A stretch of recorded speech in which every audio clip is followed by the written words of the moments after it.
अस्सलाम वालेकुम। पिछले दिनों हम लोग हिस्सा शायरी में गज़ल और नज़्म के ऊपर बात कर चुके हैं ना। या सिर्फ गज़ल? सिलेबस जो है हम बतला रहे थे, सिलेबस तुम लोगों को हिस्सा नज़्म से, हिस्सा शायरी से गज़ल के बारे में बताए थे। कौन कौन सी गज़लें तुम लोगों को पढ़नी है और उनके गज़ल गो यानी शायर कौन है, इसे लिखे थे ना। इसके बाद हम लोग जो है हिस्सा शायरी में हम लोग देखेंगे नज़्म। हिस्सा शायरी में नज़्म आता है। नज़्म में कौन कौन सी नज़में तुम लोगों को पढ़नी है वो आज तुम लोग जान लो, ठीक है ना। नज़्म है, गीत है, कथा है, मसनवी है। आज हिस्सा शायरी में गज़ल के अलावे जो भी सिनफ़ें हैं उसको हम बतला देते हैं, है ना। उसको तुम लोगों को अपने ज़हन में बैठा लेना है। सिलेबस अगर तुम लोगों के ज़हन में बैठ जाए, आ जाए, तो काफ़ी क्वेश्चन तुम लोगों को सिलेबस से ही आएगा, है ना। ठीक है। तो नज़्म में देखो कौन कौन सी नज़्म तुम लोगों को पढ़नी है। नज़्म में पहली नज़्म है तालीम से बेतवज्जही का नतीजा। ध्यान से यहाँ देखो और पढ़ो। तालीम से बेतवज्जही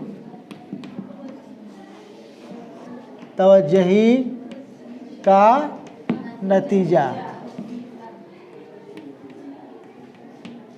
तालीम से बेतवज्जही का नतीजा।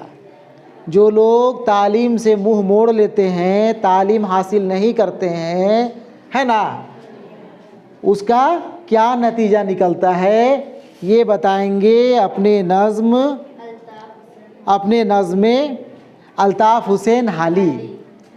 इसके शायर हैं या नज़्म निगार हम लोग कहेंगे अल्ताफ़ हुसैन हाली, ठीक है ना। सवाल तुम लोगों को पूछेगा ऑब्जेक्टिव में, तालीम से बेतवज्जही का नतीजा के शायर कौन है। जवाब क्या होगा? अल्ताफ़ हुसैन हाली। तालीम से बेतवज्जही का नतीजा के नज़्म निगार कौन है?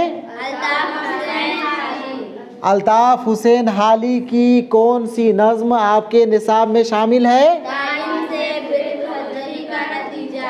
ठीक है ना। इसके बाद नज़्म है रामायण का एक सिन। नज़्म का उन्वान है रामायण का एक सीन, ठीक है ना। रामायण का एक मंजर, रामायण का एक सीन ज़हन में रखोगे। इसके नज़्म निगार हैं चकबस्त लखनवी।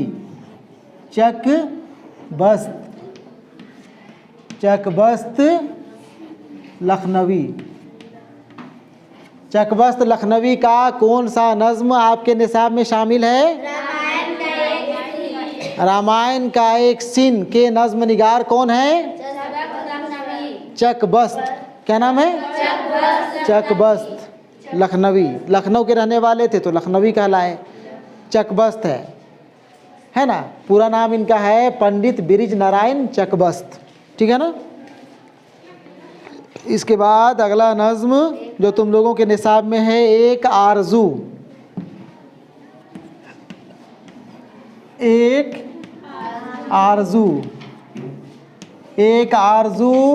मशहूर व मारूफ शायर मोहम्मद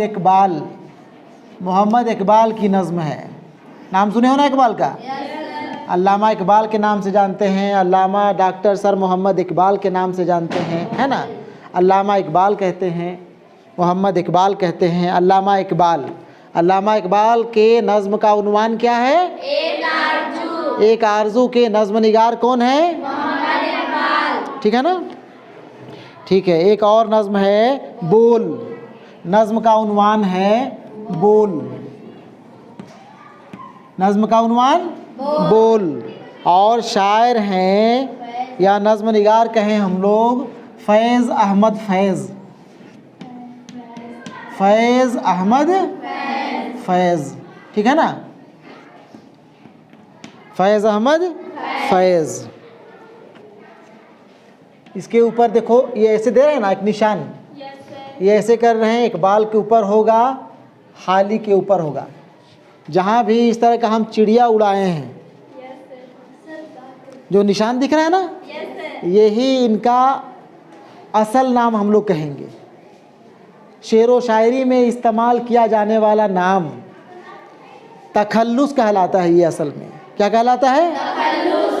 शायर अपनी शायरी में जिस नाम का इस्तेमाल करता है वो उसका तखल्लुस हुआ करता है। क्या होता है? तखल्लुस। असल नाम के नाम से भी जानो तुम लोग, है ना, हालांकि ये असल नाम नहीं है, लेकिन हाली कह देंगे तो ये समझ जाना है तुम लोगों को कि अल्ताफ़ हुसैन हाली के बारे में बात कर रहे हैं, है ना। चकबस्त कह देंगे, समझ जाओगे ये पंडित बिरिज नारायण चकबस्त का बात कर रहे हैं, है ना। मोहम्मद इकबाल यानी अल्लामा इकबाल हैं, डॉक्टर अल्लामा सर मोहम्मद इकबाल हैं, ठीक है ना। ठीक है, तो ये नज़्म जो है तुम लोगों को यही 4 नज़्म पढ़नी है, ठीक है।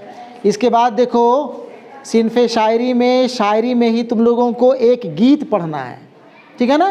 गीत क्या पढ़ना है? गीत। आप गीत को हम लोग नज़्म नहीं कहेंगे, बात को समझना। गीत अलग है, नज़्म अलग है, गज़ल अलग सिन्फ़ है, कता अलग है, मसनवी अलग है, ठीक है ना। लेकिन ये सभी के सभी शायरी हैं, शायरी के प्रकार हैं। सिन्फ़े शायरी की सिन्फ़ें हैं, ठीक है ना। गीत सिर्फ एक पढ़ना है तुम लोगों को। गीत का उन्वान है सुख की तान। क्या है? सुख की तान। गीत का उन्वान सुख की तान। और इसके गीतकार या शायर हैं मीरा जी। क्या नाम है? मीरा जी। मेरा नहीं पढ़ेगी, है ना, इसको पढ़ेंगे हम लोग मीरा जी। क्या पढ़ेंगे? मीरा जी, ठीक है ना। गीत एक ही पढ़ना है तुम लोग को। गीत पढ़ना क्या है? गीत हम लोग गाएंगे। गीत गाया जाता है ना, गीत गुनगुनाएंगे, गाएंगे। कब गाया जाता है गीत? शादी ब्याह के मौक़ों पे, है ना, रोपा डोबा के टाइम में। दूल्हा बाबू जब बारात लेकर के चल आए, घर में गाड़ी लग जाए, उसके बाद गरियाती हो कि नहीं गरियाती हो? तो वहाँ पे गज़ल गाती हो क्या? कव्वाली वाली करते हो? नज़्म पढ़ती हो? गीत गाया जाता है ना। तो गीत अलग है, गज़ल अलग, नज़्म अलग, ठीक है ना। गीत एक ही है। उसके बाद सुनो कता। क्या है? कता किसे कहते हैं? कता क्या होता है इसके बारे में बाद में बातचीत करेंगे, ठीक है। कता तुम लोगों को 2 शायरों का 4 कता पढ़ना है, ठीक है। 2 शायरों का 4 कता। कता में एक है दावते इनकलाब।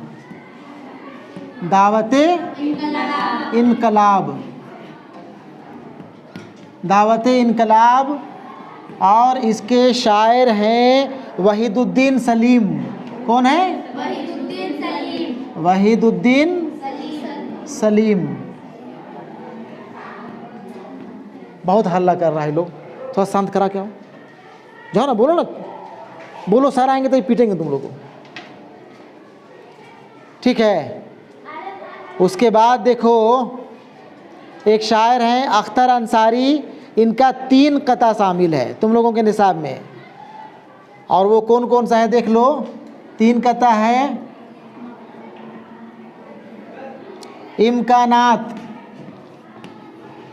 इम्कानात है, ठीक है। और एक अलग कता है, सबको लिख दे रहे हैं एक ही लाइन में, ठीक है। इम्कानात है, आरजू है। और तीसरा कता है शब्बे पुरबहार। शब्बे पढ़ेंगे, पुरबहार।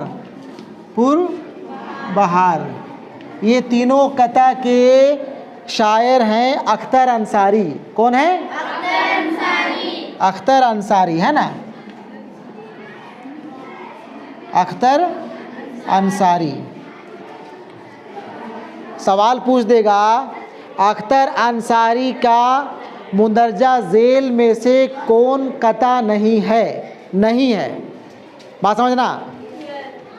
अख्तर अंसारी का मुंदरजा झेल के माने होता है नीचे लिखे में से, नीचे लिखे हुए में से। और 4 ऑप्शन दिया हुआ रहेगा, उसमें रहेगा इम्कानात, आरजू, शब्बे पूर्वहार और दावत इनकलाब।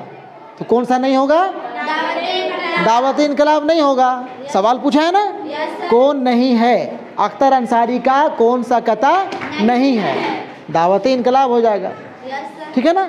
इसको जहन में रखना है कि ये तीनों कता जो है ये अख्तर अंसारी का है और दावत इनकलाब वहीदुद्दीन सलीम का है, ठीक है ना?